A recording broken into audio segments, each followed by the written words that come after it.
completely through. The pain was so intense, a throbbing, burning agony that simply made no sense.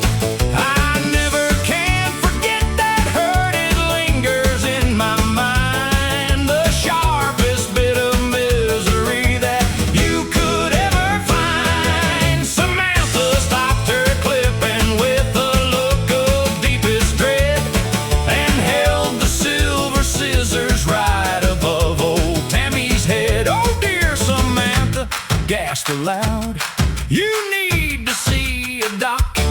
Go get that wrist looked at today before you go into shock. It sounds so incredibly painful, you shouldn't wait a day. Go find a good bone specialist to make it go away. Tammy stared into the glass and blinked her eyes in doubt, wondering what on earth the stylist could be talking about.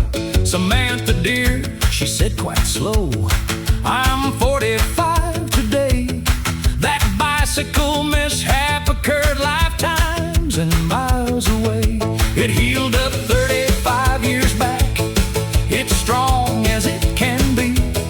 I simply just remember how the hurting felt to me. But dull Samantha shook her head, unable to understand, and looked with pity at the lady's perfectly fine hand. Well, modern medicine is great, the stylist then replied, but leaving broken wrists alone is something I've never tried. She went back to her clipping with a serious, solemn face, convinced that Tammy's skeleton was a disaster case.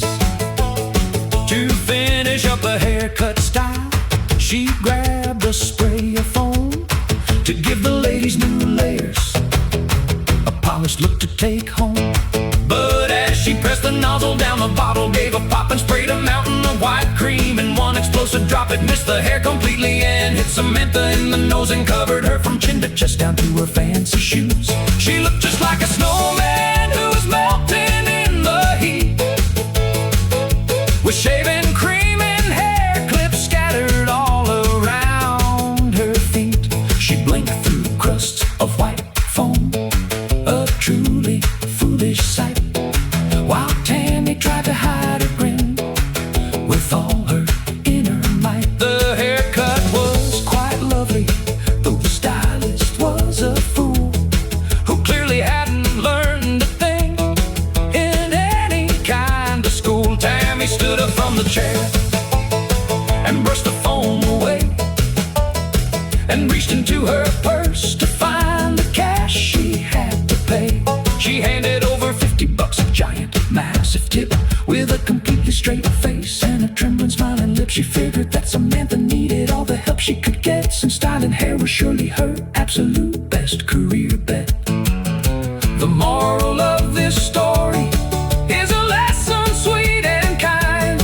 Be generous to people who possess a simple mind.